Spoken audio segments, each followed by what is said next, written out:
shadows where we weave. Cat's voice spins webs of belief. Tarantulas with names like art. Science and spiders tear the dark. Whispered wonders in the haze. Youthful minds in their gaze. Spreading vibes across the air in this web. Nothing compares. Web wonders casting spells where dark truths and lightness dwell. Teaching youth the planet's lore. Spinning webs forevermore.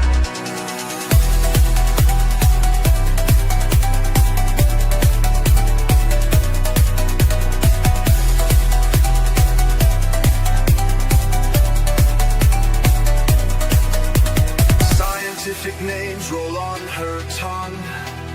Wisdom's lantern for the young. Tarantulas creeping through the stream. Now the pulse matches the dream. Spiders. Hello, everyone. Welcome to Hello. episode 9. Yay, we're finally here.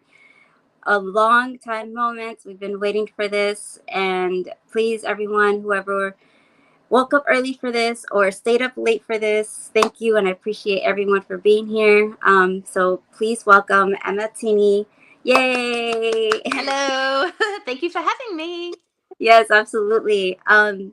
So I've planned this and I've been anticipating, that's the word, anticipating this moment, because here in the show we have many people, but we have not had anyone from Australia and none other than from the reptile zoo. So this is very exciting and I have so many questions, and we are going to talk about something very, very important and fun at the same time.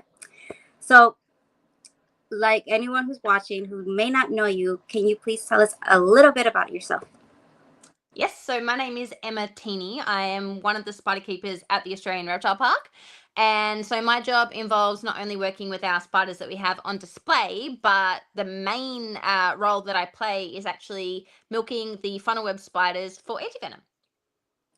Wow. And that's something that a lot of people are going to be like, it's up. Like they're going to rear themselves up and be like, what?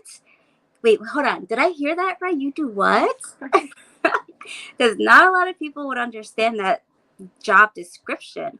So when you say to other people, oh, this is what I do, what is their reaction? Yeah, well, no one expects it at all. So, you talk to people, what's your job? And you might be a teacher, a nurse, or something like that. And I make antivenom with the world's most deadly spider. So, it's certainly a niche career. That is definitely. And so you also go out into the field to collect these specimens?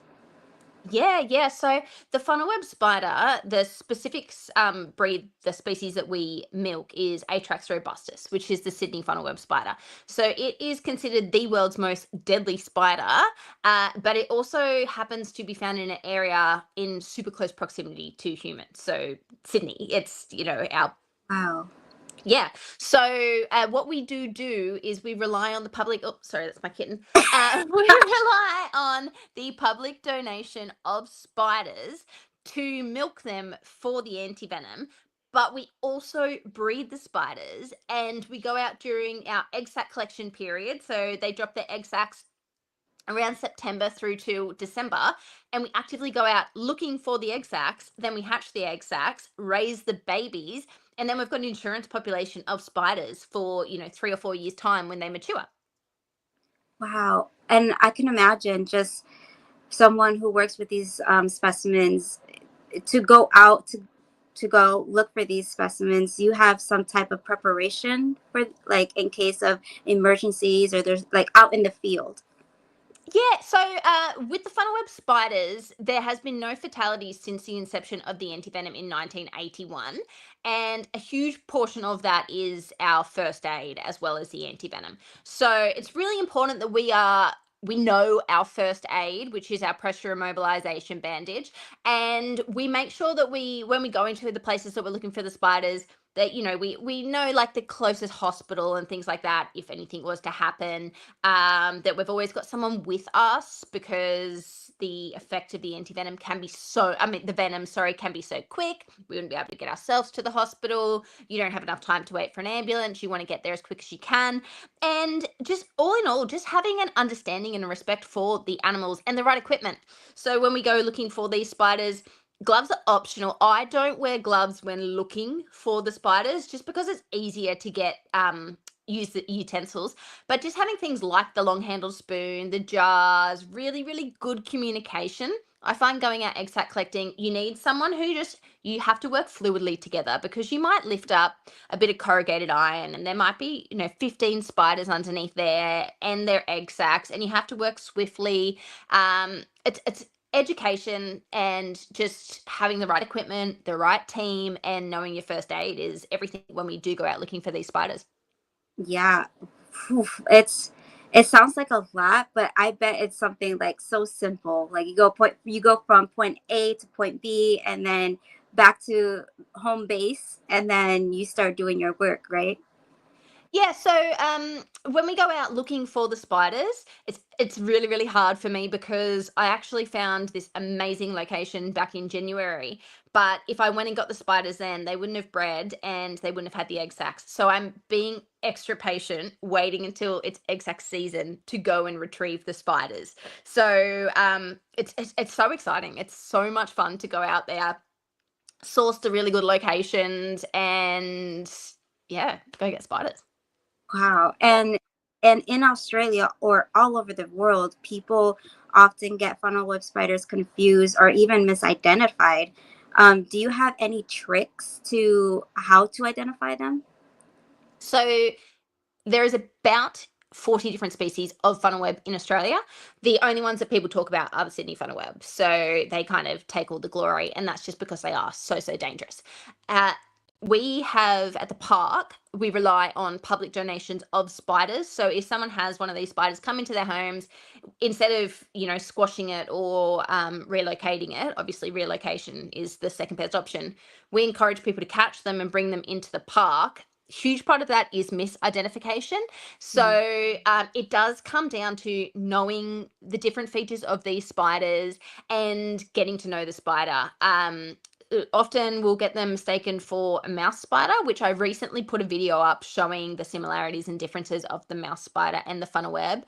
But for the Atrax robustus, we only milk the male. So the distinguishing features for those spiders is actually on their second leg. They've got a spur. It's a mating spur. And so the male Sydney funnel web spider has that mating spur. And that's kind of our little telltale sign. And you know, if you see as many spiders as I do, you kind of just get a knack for it. Yes, you have the trained eye for it. Yeah, Yeah. you can just see them, and sometimes you'll have one that come in that is a funnel web, and you're like, it just doesn't, you know, it's just not. And yeah, the different species. Yeah. That's kind of like here in America where the brown, I don't know if you heard of the brown recluse. Yes. It gets, yes, so it gets the most bad reputation of uh, being the most necrosis affected spider there is. And then you have the black widow, but a lot of people think that either when they get bit, they're like, yeah, it was a brown recluse, it was a brown recluse. 90% chance of most of all the times that people say that they got bit, it was actually not a brown recluse. Yeah. And so we also have these bugs out here that there's earwigs, there's assassin bugs, and then there's so many possibilities out here. And so I don't know if you ever read this book called The Brown Recluse by Richard Vedder. No. Okay, so that book is not only based on the brown recluse, but it's based on all the spiders in the world and how venom actually affects the body, the human body. And it's a wonderful book. And the Sydney Fun Web is actually in that book. I'll So, have to put it on my list. yeah, so it's The Brown Recluse by Richard Vedder. Okay, I'll Yeah. add it to my list. Yes, you have to. So over there, how many lives are you saving by the amount of specimens you are collecting of the funnel webs? So it's actually a little bit frustrating. We don't have a definitive number as such because we're the start of it. So we supply Mhm. the raw venom for the anti-venom. So after we milk the spiders, it gets frozen and freeze dried, and then that gets sent to a laboratory down in Melbourne. Once the venom gets to Melbourne, they rehydrate it and inject it into bunny rabbits. Now, the rabbits don't have a lethal response, but they have an immune response, and that creates the venom-resistant plasma, and that is what is used to make the anti-venom. Once the antivenom's made, it gets distributed out to the hospitals. So we're that far down the chain, we don't actually get any data back to say this many people have been bitten and this many vials have been used. But based on what we do know, we're estimating at least 50 lives a year. Wow, that's Yeah. incredible. Yeah, and And that's those requiring like the anti-venom, and not only from funnel web spider bites, but not just the Sydney funnel web spider bites, the different species of spiders, funnel webs that can bite you also here in Australia, and our mouse spiders. They can also, a severe envenomation from mouse spiders can require anti-venom from the Sydney funnel web. wow. So Yeah, I actually did not know that. yeah. That's incredible. And a lot of people think that the only spider that can kill you is the Sydney funnel web, but you don't have to really worry because there's a solution now. So that's Yeah, amazing. yeah, that's right. So the quickest recorded death was from a toddler prior to antivenom, and that was 13 minutes. Average for adults is about 76 minutes. But since the inception of antivenom, so it was invented with our team at the reptile park, since that invention of the antivenom and it became readily available in 1981, there has not been one fatality. Wow. That's gotta be Yeah. like, I don't know if you ever heard of Sorry. your cat. Have you ever heard of the Guinness World Record, or I don't know The if you Guinness World Record book. Yeah. yeah. Hi, Kevin. Yeah, so that I wonder if that's in that book or if that's in that recording system. I wonder. I don't know. But I mean, it's a pretty good odd, 100%. Yeah, that's awesome. Yeah. So you mentioned that you will also work in the lab, right? In the zoo. Yeah, so I collect the venom, which is a laboratory type setup, and then that is in one area in the reptile park, and then the other area we have is it's called the container because it is just a shipping container, but within that it is a climate controlled area where we hatch, raise, and breed the funnel web spiders. Right. So you guys have like this milking program. Yeah. Okay. And then how often are these spiders needed to be milked? Well, we milk the spiders once a week. I mean, look, we could milk them all day, every day. We would like to be able to ensure that there's that much venom there. But just for their well-being, to ensure that they're not being overstressed or anything like that, we milk them once a week, and then we milk them. We set them aside, through however many spiders we're going to milk, and then we'll milk them a second time, just reading off their cues to make sure that they're not stressing out and we're not putting too much pressure on them. And then they get fed a cricket. They get set aside overnight, and then the next morning we'll come in, and once they've eaten their crickets and there's little food parcels and that kind of thing left over, we'll clean out their enclosures and pop them back on the shelves behind the curtains. And the curtains, effectively create a area like a burrow for them. And yeah, so then they're behind there for the next week, and then we'll milk them the following week. Wow, that sounds like one of those factory fast moving pace Yep. movements. Yeah, Wow. I mean, look, milking isn't that fast in the sense that you might be sitting milking one spider for 5 minutes or so. When we're feeding the baby spiders, like I'm talking in the container, we've got 5,000 spiders, and that's a production line. So we, open the jars, spray them, check them, clean them, chuck their crickets in, lid back on, and just power through them because we feed them fortnightly. So, 2,500 spiders a week, you get pretty quick at that. Oh my goodness. It's here, and I have like, I don't know, 57 tarantulas, and when I do like the water and then the feeding, it's like boom boom boom boom, and I'm here like it's therapeutic for me.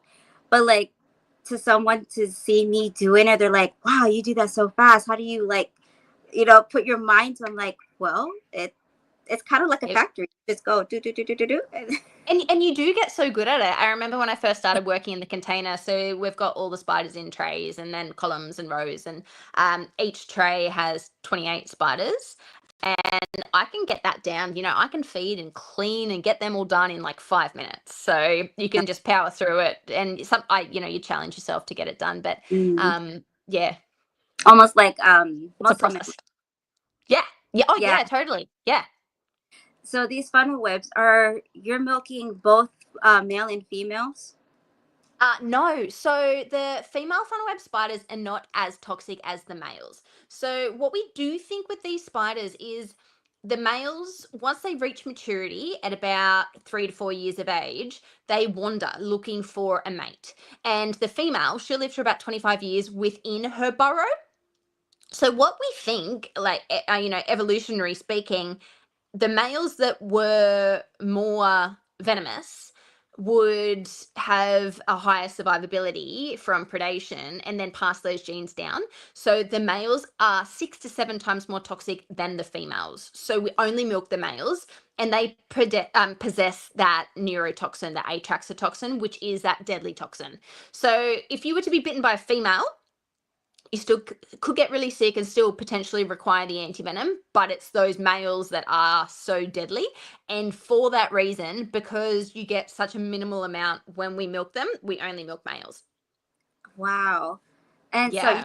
you mentioned that you guys are breeding them within the zoo, correct? Yeah. What is the bed? Wait, I'm sorry. I can't read that. What's the I best? promise. What's the best tarantula to own? What's the, oh yes, what's the best tarantula to own, Emma, in your opinion? Well, we're not as lucky as you guys as far as our tarantulas are concerned. So, we're the only zoo in Australia that has exotic tarantulas on display. And my favorite one that we had was a Mexican red knee. But in Australia, we basically just have the Australian tarantula. So they've got different localities. So my Mm. favorite tarantula I had was Gretchen, and she was from Hans River. So she was up around Cape York, and she was awesome. She was great. So, but yeah, we can only have Australian tarantulas in Australia. Right. Yeah. And that's actually that's actually old world. Yep. Yeah, when it comes to differentiating tarantulas from New World and Old World, Australia fits in the category of all the tarantulas are Old World, basically. Yep. Yep. So I've been trying, and here in America, it's just unseen and it's unheard of. So far from what I know, is it the Australian whistling spider? That's a tarantula, correct? Yeah, so they can be called the whistling spider, bird-eating spider, or Australian tarantula. They're all effectively the same spider, so they can make that whistling sound. And the bird-eating, I mean, look, I'm sure they probably could consume a bird, but that's more just about the sheer size, like when they came to Yeah. Yeah, kids and that's going crazy in the back. But yeah, so they're the whistling tarantula, Australian tarantula, and bird eater is the same spider. yeah. Yeah, it's those common names like we have here too in it's the Goliath bird eater, but there's so many species and Yeah. it really isn't a bird eater. I mean, yeah, I'm sure it could take it down, but it's actually one of those misconceptions here. So if it was to be a true bird eater, it wouldn't be a ground dwelling, a terrestrial tarantula. It would have been an arboreal tarantula that would have been called a bird eater, because where do you find birds? Up in the trees. Yeah, that makes Yeah. total sense. Yeah. Yeah. So whoever took that picture or saw that tarantula eating a bird on the floor, I don't know. But yeah. Yeah. So in I've written down my questions. Nice. Like a little schoolgirl. So I know that these spiders have long lifespans, except for the males. how long do funnel webs males actually live for? So that's one of the hard things. Not only do we only milk the males, once a male matures, he's only going to live for about 12 months. So, and no matter if he's in the wild or if he's in human care, obviously we can treat him for things like mites and that kind of thing. He doesn't have to worry about predation in human care. But once they reach maturity, their job is to mate, and he's basically just a genetic courier. And so, what he will do is mate, find a girlfriend. If she's receptive to him, they'll mate. If he doesn't get eaten, which he probably will, he can go on to the next girlfriend. But yeah, shortest lifespan, 12 months maximum, which means that not only, it's a short lifespan for them as an animal, when we need public donation of spiders to create antivenom, we need new spiders every 12 months. Wow. So Yeah. as soon as they mature, they're like on a ticking time bomb. Like, Yep. yeah. Yep. Yeah, Wow. so November through till about April is when we see the males out wandering, looking for their mates. And so we have a lot of spiders come in around that time. Currently, it's a bit of a dead time as far as spiders coming in, because we're not in breeding season and they're not out wandering and it's cold. However, having that container where we can breed the spiders and raise the spiders, we're able to have a bit of a steady flow of spiders coming in, because that's a climate controlled environment. So we can increase the temperature a little bit. They'll mate thinking that it's coming into, spring, and then we'll get some males. So that's, something that we can play with a little bit more, as far as trying to have more of a sustainable supply of spiders. That's awesome. And Yeah. so I saw on the news, it went crazy over here, so the new Hemsworth spider, the Atrax robustus, is the main species. However, in the zoo, do you guys have that species? Yes. So for as long as, since the spiders have been named, pretty much Atrax robustus was the Sydney funnel web spider. At the start of this year, a paper had been being worked on for a while from a friend of mine, Kane, and they actually broke this Atrax robustus down into 3 different species of the funnel web spider. So there was one that was previously named, like in 1914 or something like that, which was renamed. There's Atrax robustus, and then there's Atrax christianseni. Now, I had an Atrax christianseni come into the park from public donation, and these spiders are big and like just a gorgeous looking funnel web spider. And so they're big and they're perfect. And I don't know if you guys know, but there's Chris Hemsworth, who is an Australian actor, and he is also pretty big and pretty perfect. So I named the spider Hemsworth, and he went pretty viral. And then the week after, Kane's paper came out. So It was you? yeah, I named him Hemsworth. Yeah. Yeah. So I actually did so many interviews about Hemsworth, and I was like, I was on the TV, and they were like, "So why Hemsworth?" And I was like, "Well, like, he's perfect. Why not?" Why not?" But yeah, poor Kane, his paper came out the week later, and the spider was named after him, and credit to him, because he did so much work, and like, he's just a spider, absolute, like, awesome. And the spider was named after him, and everyone just kept referring to it as Hemsworth. That's perfect. Like, But I got to be a spider Uber for him. So Kane was getting all the interviews, but I had the spider. So we did, it was the biggest day in Sydney. We were there for hours, and we went to like all the different channels, and ABC and Channel 7, Channel 9, and all these different things, doing the introductory tour of Hemsworth, or Atrax christianseni, which is also known as the Newcastle Big Boy.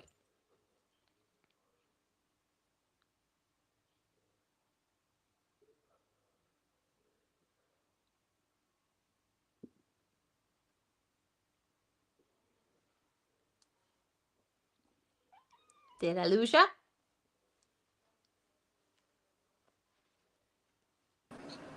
okay, we're good. Oh my Oh, goodness. there you are. Whew, that scared me. Okay, you're not gone, right? We're not gone. We're all still here. We're still here. I'm still Okay. here. Whew, okay, that scared me. I'm like, what happened? Okay. I've had that happen Um, so many times before. I was just sitting waiting. yes. Oh my goodness. I'm so glad you didn't go. You're like, okay, bye. Oh, I am not gonna touch the screen anymore. That was my fault. Okay, so that's amazing.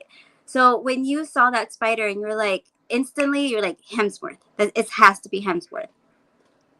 Yeah, well, so every year we would have these big spiders come in, and the year before, we had one come in, and I wanted to name him Hemsworth because he was beautiful, and our marketing team actually named him Hercules, and so I was always just like, oh, fine, doesn't matter. Anyway, this next year, Hemsworth came in, and he was so much bigger than Hercules, and I was like, that's our Hemsworth. So yeah, that name kind of took, and it was around the same time that paper came out. So it was pretty perfect. But when these spiders come in, you just know straight away they are just big. He was like 9.3 centimeters across, like, and for a funnel web, on average, like we might have them, like 2.5 to 5 centimeters max. Yeah. So the enclosures that you guys have them in, I think for the males, you guys should have like a little tiny hammer for Oh yeah. for like him being Thor, like because of these Hemsworth. Yeah, totally. That'd be so cute, like little decorations, and that'd be so Yeah. cute. Or like an autograph signed from Chris Hemsworth. Yep, I this know. spider. That's what I was like. I was like, oh, like Chris Hemsworth wants to come in and meet the spiders. Like, I'm your girl. Yes, that would be so awesome. Anyone watching, guys, we need to reach out to Chris Hemsworth and tell him he needs to go to the reptile zoo and sign it for Emma. We do. Let's make this happen. Oh my goodness. So, because Australia is best known for having the most dangerous animals, especially the reptiles and other invertebrates, does the school system encourage like the exotic venomous wildlife education? Yeah, so at the Australian Reptile Park, we're the sole supplier of venom for funnel web spider antivenom and the 5 snake species. So we milk taipans, king browns, eastern brown snakes, death adders, and tiger snakes, and we're the sole supplier of venom for those anti-venoms as well. And so the reptile park is really well known here in Australia for that, because that's what we do. And we've always had encounters and programs like that available so that people could understand and learn about the anti-venom program. And last year in December, we had the Weigel Venom Centre open, which is incredible. So you can go and you can walk around and understand and learn about the history of the anti-venom program. You can have live milking demonstrations, and you can see it all there live in action. And also, a good friend of mine, Billy Collette, he also has a YouTube series called Venom Diaries. So it's awesome. You can jump on and you can see that. And he gets really deep into how you milk them, milk the snakes, that is, and the whole program there. So as far as, going back to the question about do schools teach about this, we do a lot of the education through the reptile park in regards to public awareness, going on, the news and the radio and all things like that to make sure that people are aware of it. And then we also have that outreach with, Venom Diaries and the Reptile Park socials, and then my socials. And we also do incursions and educational talks and excursions and things for schools. So Australia does has that reputation that everything wants to kill you, but it's everything doesn't want to kill you. It just Right. doesn't want to be cuddled by you. Yeah. So as long as you respect it and you raise your family with that Mhm. respect, like people who live in Sydney know about Sydney funnel web spiders because you would be negligent not to. Just like if you grew up around the coast, around pools and beaches, and you didn't do swimming lessons and swimming education. So it's you grow up around it, so you know about it. Yeah, you put one and one together and you just go from there. Yeah. I saw in your podcast with Jordan that you grew up never afraid of anything. And you, like me, I grew up the same way. I was never afraid of anything. Any dangerous bug, I will pick it up without fear. And then you Oh hear yeah. my friends screaming, "What are you doing?" Yeah. Yeah. My family, my parents raised me to have a really healthy respect for animals. As you can see, I've got the kitten running around. I found her under a school a couple of weeks ago and now she's my Aw. pet. But I've never feared animals, but I've never been complacent. I've just always been educated and understood them and respected them. Right. So I've always been really, really interested in observing behavior and reading the cues and that kind of thing of the animal.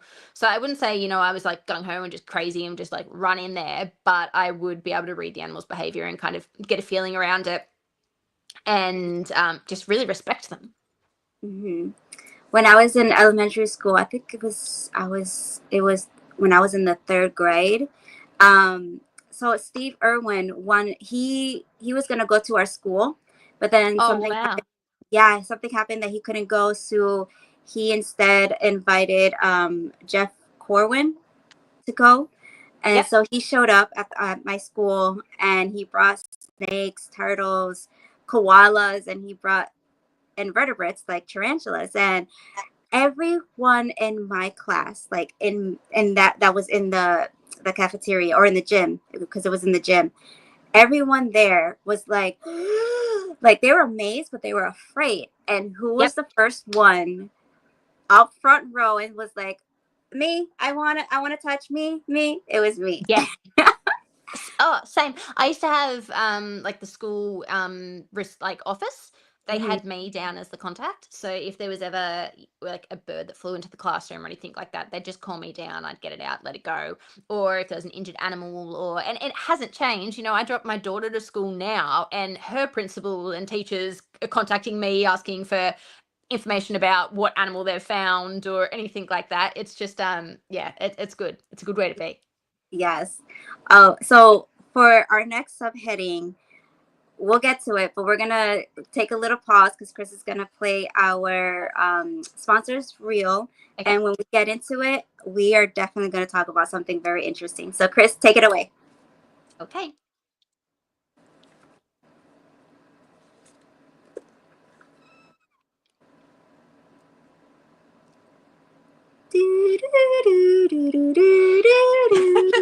Chris, we're waiting for you. He's gone back to sleep. What happened? We're waiting for you to play the sponsor reel. There we go.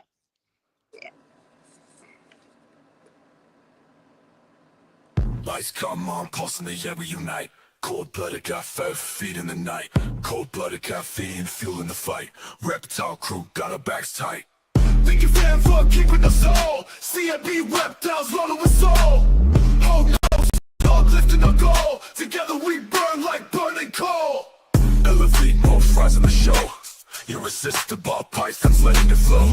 Battery crew, yeah, we watch them go. Indigo, reptile coast, set the glow. Shut up feeders, we're shut out feeders. Under the rock, we're cold-blooded hitters. Ship your reptiles, make life better. South Bay reptiles, through every weather. Blue Punk, Shaman, Blue Tongue Republic. Arc adventures, riding Republic. No fakes, no breaks, we're here to publish. Taking it higher, dreams embellished. Sponsors love through beats, we rise. Show it thanks met under the skies. Unite the world, reptile ties. Cold blood, warm hearts, no disguise.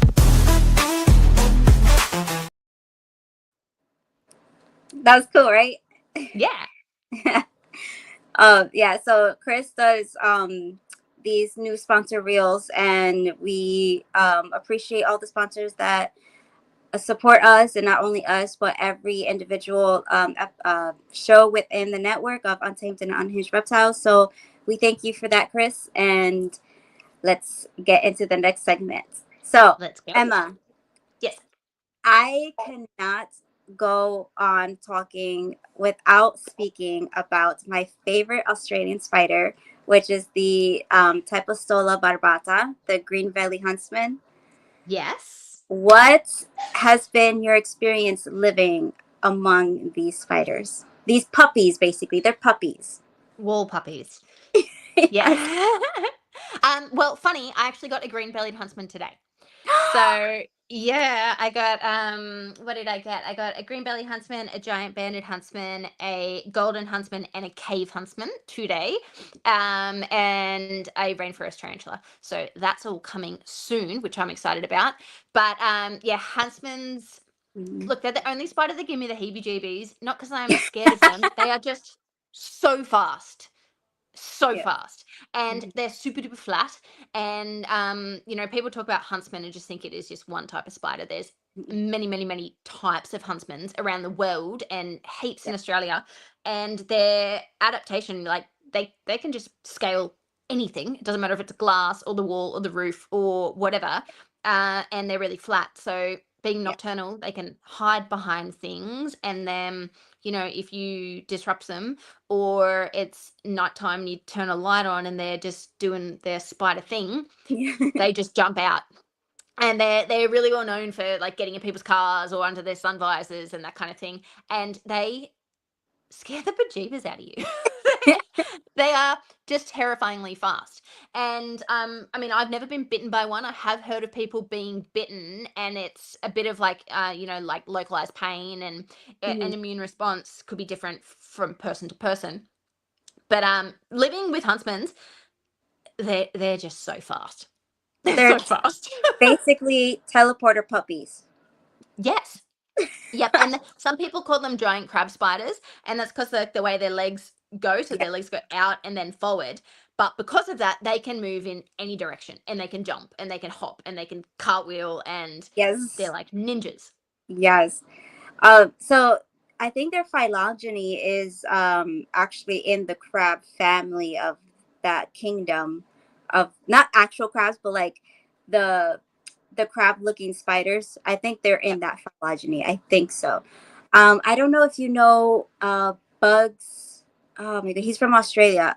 Bugs. Oh man, I love his channel, and he's best known for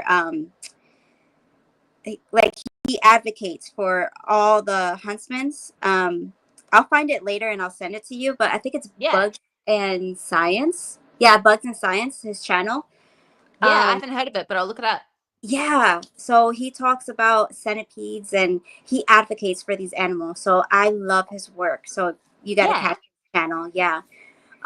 But for me, what I also like Hoconia huntsmans. Yep. They're yeah, I love those. But for me, they're actually the spider that got me into this whole arachnid world. Oh, And really? yeah, so actually, okay, I always tell this story. So I don't know if you know the movie Aliens, 1979 Aliens. Yeah. Okay, so H.R. Giger, the one who designed the face hugger, he one of his inspirations for the design was actually the green belly huntsman. There you go. Yeah. I was listening to a podcast on huntsmans this Mm. morning, the other day. And it was funny because the huntsmans don't make webbing. Like, they can make obviously a silk for the little drop lines and everything, but they don't make webs. And the lady was actually talking about it, as far as inspiration for movies. And in Napoleon, the dog was talking to a spider, and it was in a fully formed spiderweb's nest, but it was a web, but it was a huntsman in the middle, and it was talking, and it was just all wrong. But Uh-huh. yeah, like, as far as the spiders inspiring movies, Yeah. that just triggered my memory. Yeah. Oh, okay. Have you ever seen the movie Arachnophobia? Yes. I think it's 1997, around there. Yeah. It's an Um, oldie. yes. We're telling our age. Shh. So that movie, oh my goodness, they use so many wrong things, and they actually use the Tapistola barbata. Um, and I was watching a video a little while ago, and it was a snippet from like behind the scenes of making arachnophobia, yeah, and all the little enclosures, and they would count every spider, and then they'd release them and then count them wow, and that capture must them all have again. yeah, It would have been hell. yeah. That's they used a lot. A lot. Yeah, and they actually used two tarantula species that was completely not even. I don't even know why they used this tarantula, but they used a Theraphosa and they used an Aphanopelma samani to try to like mix it with the huntsman. And I'm just like, what are you guys doing? You're making people crazy.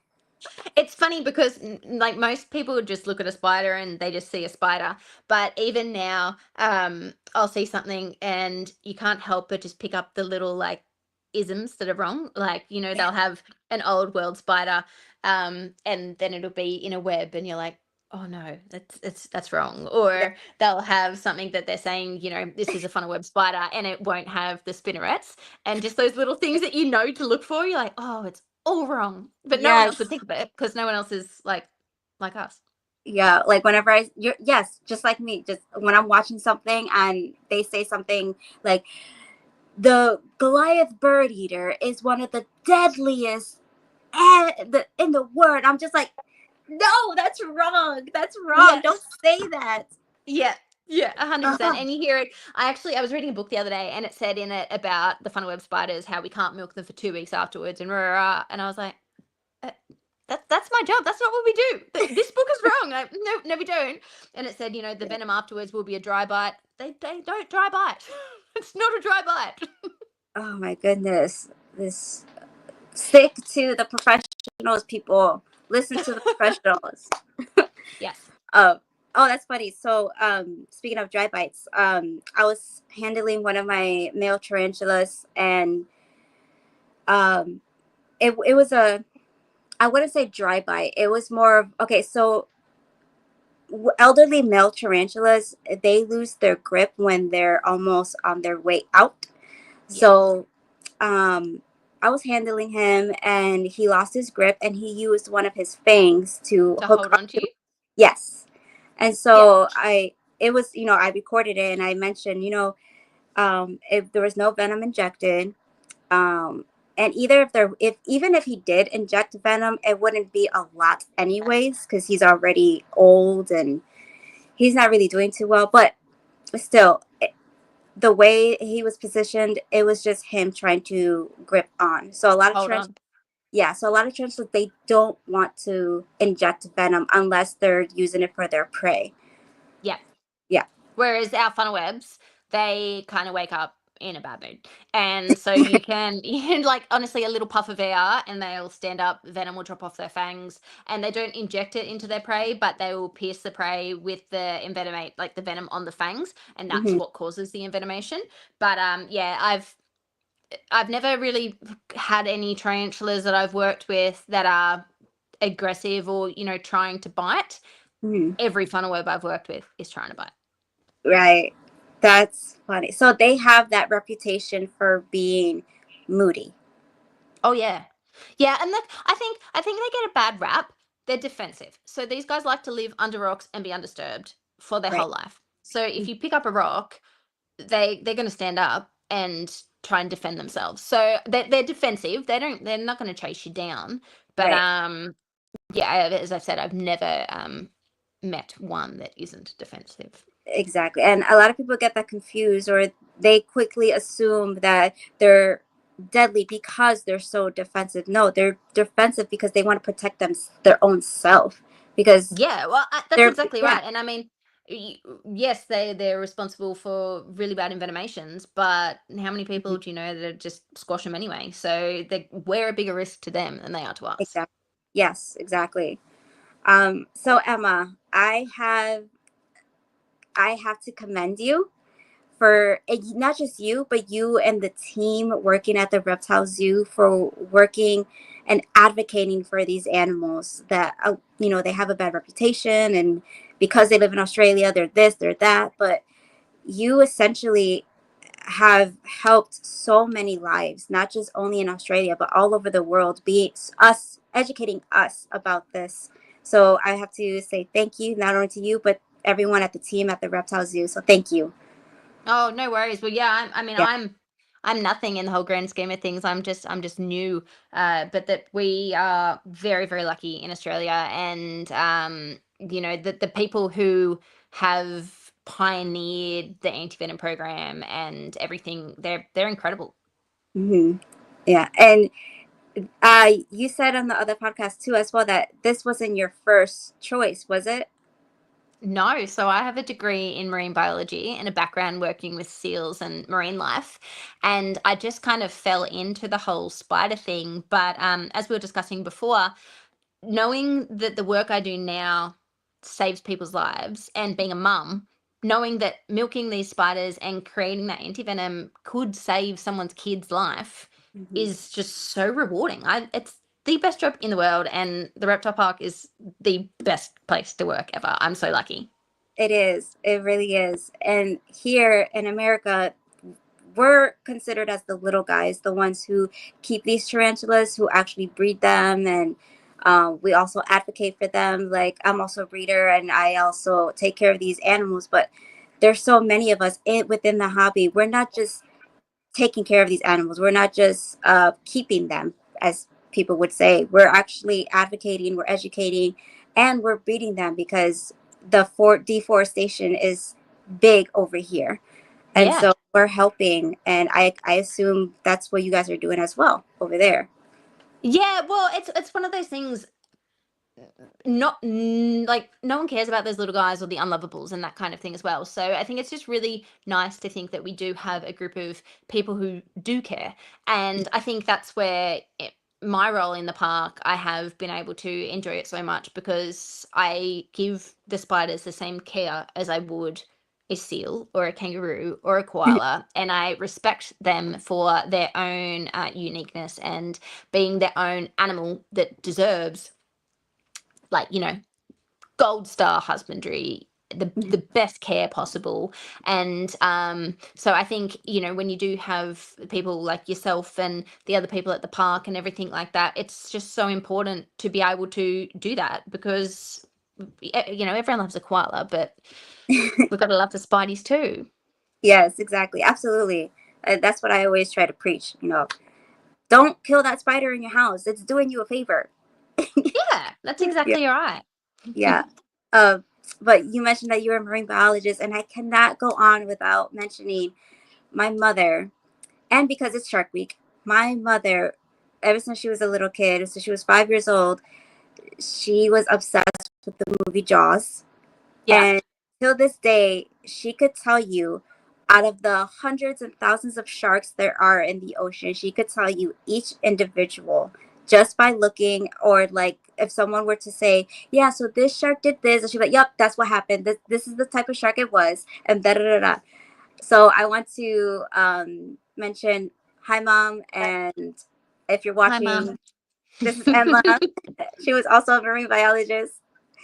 So yeah, I appreciate you also working in that field and then transferring into this one. So Yeah, you well, got, I always say to people when they're like, "How do I get into your field?" I'm like, "Just don't have a closed mind. You might not even want to do my field. Like, you never know. Like, so many people I know wanted to work with like primates, and then they ended up with ungulates, or I did marine, and now I'm with spiders. Like, just yeah, be open." yeah. I think that's a really admirable thing for someone to, like, if they're just getting into the hobby and they want to express more of what they love to do, I think they should just, go out there, go to zoos, like volunteer, and just Yeah, go out there, be active, be productive. yeah, Yeah. absolutely, So definitely. is that what you did before coming into this line of work? So I yeah, definitely. So I volunteered from when I was about 12 years of age for a rescue organization where I primarily worked with like sick, injured, and orphaned birds. And then when I started studying, I volunteered at a zoo, and that was through my certificates. Then I went to university and I volunteered at Taronga Zoo in Sydney. And when I graduated, I ended up working up at SeaWorld. When I moved back, I was at another little aquarium, and then when I went to the park, I've always loved marine animals, but I always had experience with all different animals. And I started at the park and was mainly with reptiles, a little bit of mammals and birds, and then just kind of fell into the spider thing. And I just love it. That's awesome. Oh, you're living my dream. It is so good. Yeah, I think everyone's dream. You're living it. I But don't know. I mean, I've got some pretty good job security because half the people cringe when I tell them what my job is. true. Yeah. So the zoo is open 7 days a week, or Yeah, all year round except for Christmas Day. And it is so much fun. These school holidays, we've got a big snow installation coming in, and we've got dingo puppies and like this giant inflatable snow globe. And the best thing about the park, well, not the best thing, but once you've paid your entry, everything in there is free. So with the face painting and the shows and the keeper talks and the milking demonstrations, you don't have to go and just continuously keep forking out money. And honestly, like, their slogan's the best family fun day out, and I vouch for that 100%. Like, it is so much fun, and it's a must do if you are coming to Australia, because we're the only people in the world that do what we do. my goodness. All right, I'm going to do something daring, and I'm just gonna cough up all my money, and I'm just gonna go fly over there, go to the zoo, Absolutely. say hi to you, and then I'm out. Yeah, amazing. Cool. Let me know when you're coming. Yes, definitely. But so at the zoo, like, what is the best advice you can give someone who just entering the zoo? Like, where to start? As in when you're entering the reptile park? Yeah, Or like, what to do? Or the industry? no, like, so I go to the zoo. Where do I start to look? Like, where do I start to visit first?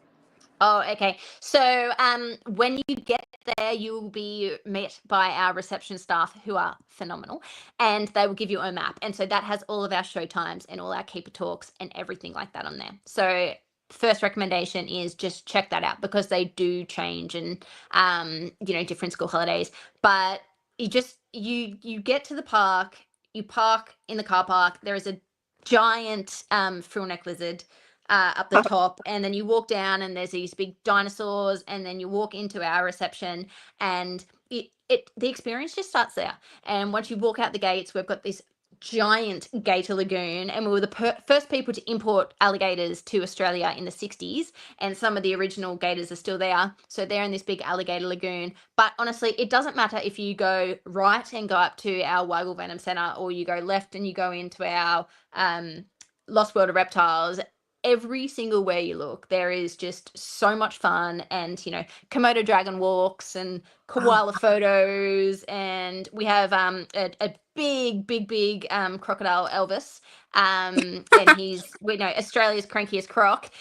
He does have a pretty bad reputation because he ate his girlfriend and tried to eat lawnmowers. But yeah, we do feeding of him, and yeah, it is just so much fun. Wow. And I bet that's the most, a lot of people go to that park. Like, that's the most park that everyone goes to.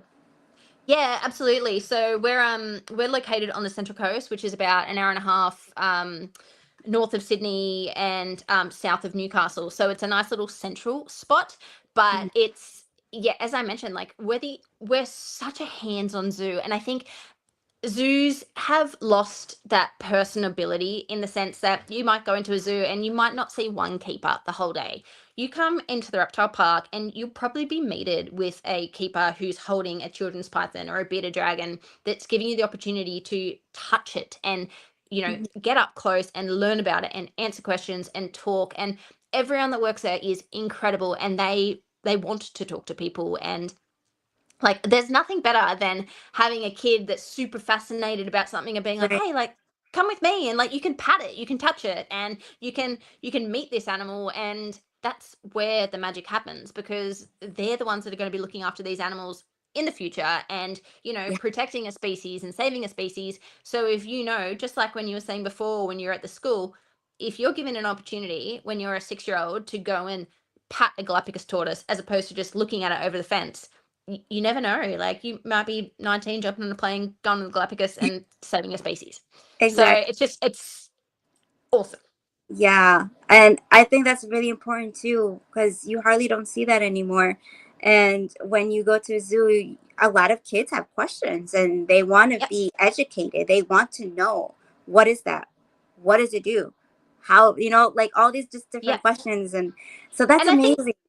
yeah, and I think the thing is as well, they'll walk past and go, "Oh, look, it's a crocodile," and you overhear that, and you're like, "Oh, actually, do you know what? That's an alligator." It opens up a conversation. You can explain those differences.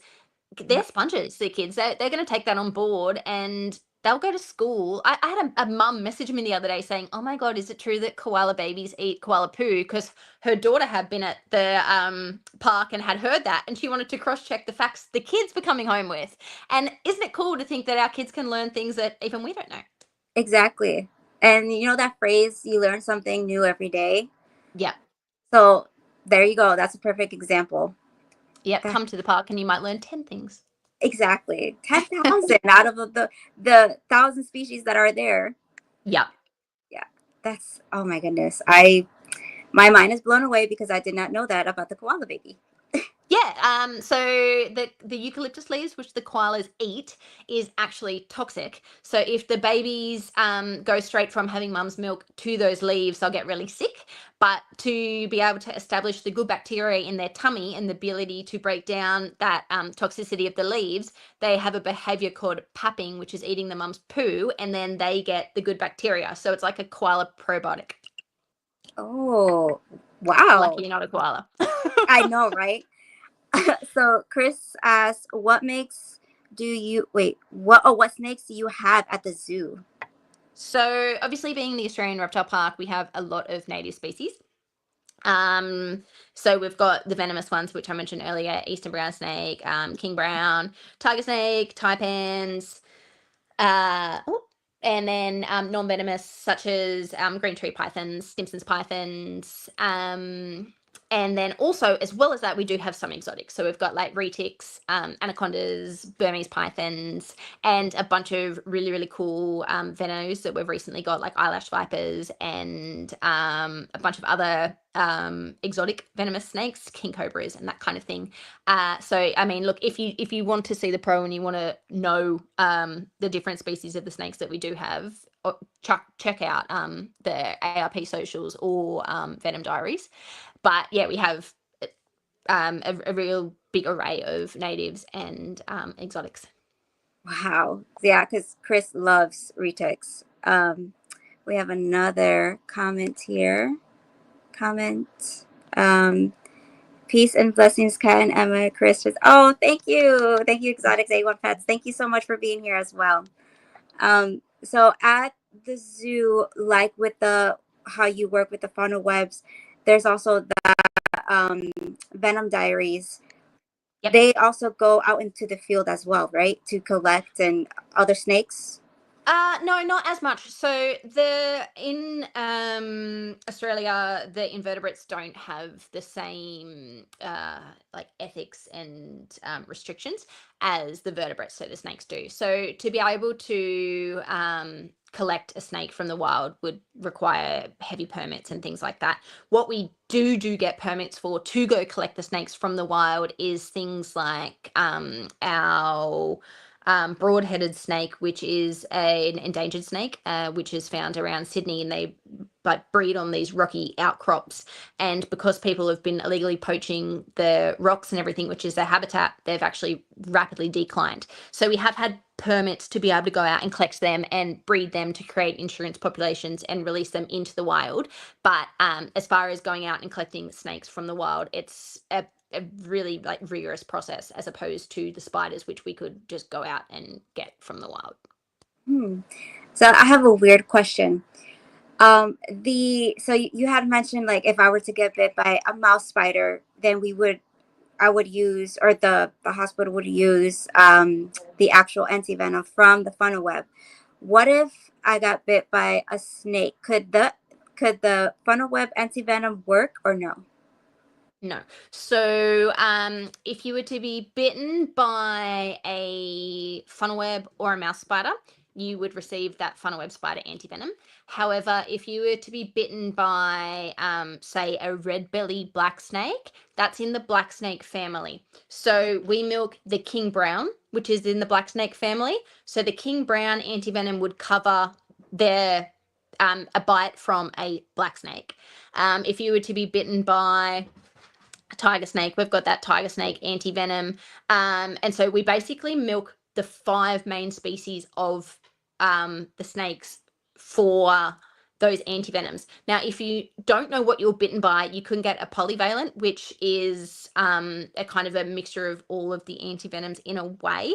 But basically, funnel webs treats the spiders, and the other 5 different types of antivenom will treat those different 5 subspecies of the snakes. And if you're not sure, you'll get the polyvalent. But the thing with that is, the antivenom is 100% an animal protein product, so anaphylaxis is a huge response reaction to antivenom. So if you are to receive a polyvalent and the units were heaps bigger than what you were meant to have and you're anaphylactic, it's not great in regards to the fact that if you knew what snake it was, you could probably receive less units, if that makes sense. I've explained that really poorly. But yeah, so long story short, if you're bitten by a spider, funnel web spider or a mouse spider, you get funnel web spider antivenom. If you're bitten by a snake, it'll be one of those 5 that would treat that antivenom. Yeah. The bite. So those sea snakes and the blue ring octopus, is there a program out in Australia that also works with that type of antivenom? Yep. So with the CSL, which is the Commonwealth Serum Laboratory, they do make antivenoms for other things. So there isn't an antivenom for blue ring octopus, but like your box jellyfish and your irukandjis and things like that, and then different other things, different other venomous creatures will have the antivenom created for those. Redback spiders, the process is completely different from funnel web spiders. You actually have to euthanize the spider and extract the venom glands, and then that is the venom then there is made into the antivenom. So yeah, there is antivenom for other venomous creatures in Australia, but at the park we just do those 5 snake species and the funnel web. Right. Now this is a little bit off topic, but see if you can debunk this myth. Okay, if a jellyfish stung you or something else, is it true that if you urinate, it goes away? No. And this is going... Marine biologists, do not judge me. So it has something to do with osmotic pressure when they sting. So I think the term is a nematocyst. That's the little stingy cell that comes off the The stinger. blue bottles and things like that. So you need to be able to like denature that enzyme that creates the sting. I think the urination thing, maybe like the warmth gives a brief you kind of feel a little bit better. But yeah, I don't think the urine thing is actually factual. They do say like vinegar and that kind of thing, but I don't think the urine thing is actually a fact. People are just peeing on each other for no reason. Maybe because they think like because it's acidic and like a vinegar, so they think that maybe. I don't know. And like, I mean, there might be some level of truth as far as like the salt water or fresh water or whatever has some different, obviously different makeup. So maybe it does relieve the pain, or maybe it is a warmth thing or something like that. But I think there's no need to pee on it. But the vinegar is a thing. Yeah. And I absolutely know, or not actually absolutely know, but as I was watching your other podcasts, you had mentioned like if venom were to just get on your skin, you can wipe it off, but if it got into the bloodstream, that's actual envenomation. So sucking venom out, that is a complete no. Yeah, no, that's a no. So venom, the difference between a venom and a poison is a poison needs to be ingested. So if you eat of something that's poisonous, you will get sick. something that is venomous needs to be injected. And so if you have an open wound or something like that and you get venom on it, if the wound's open, then the venom goes in, and so you've had an envenomation. However, if you shot a glass of venom and have no ulcers, no abrasions, no anything going on, theoretically you should be able to, shot a glass of venom, don't do it, No, and yeah, be totally fine because you're not injecting the venom. right. Wow, that's yeah. Please do not do that, people. Do not. Yeah, do not Yeah, try that at home. But yeah, so the venom itself actually goes into your lymphatic system. So right. yeah, if you have a cut that's open or anything like that, you can get that venom into you, and that would cause an envenomation. Yes. Wow, Emma, you have been a shine light or a lighthouse to this episode, encouraging us, educating us, advocating. And I wanted to ask you one last thing. What is the most positive thing that impacted you within working with these animals?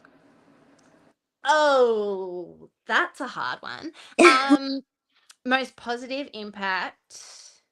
Honestly, I just feel so grateful that I can go to work every single day and I don't feel like I'm going to work. And I joke around at work and say, like, oh my God, like, just, my house is a mess or this or that. And I just need a week off. But work is my happy place. So I am so grateful that I get to go there. I get to work with animals. I get to work with incredible, beautiful, passionate people. And I get to help save lives. Yes, I love when someone is actually happy and actually love what they do. So Oh, thank you for sharing that. I love it. I love my job so much. I'm so lucky. Yes. So everyone, please, whoever's watching, please go check out Emma TENI and please go check out the zoo.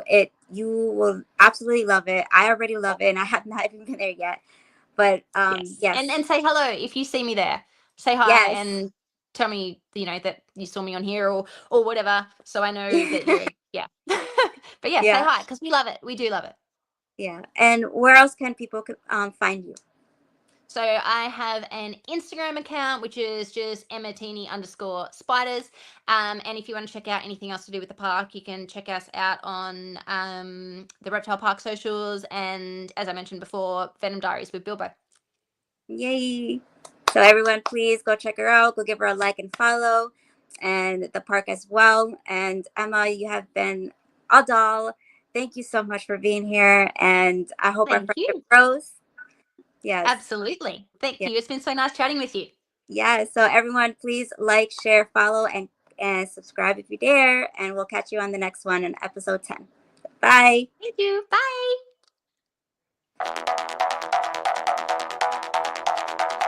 In the shadows where we weave, cat's voice spins webs of belief. Tarantulas with names like art, science and spiders tear the dark.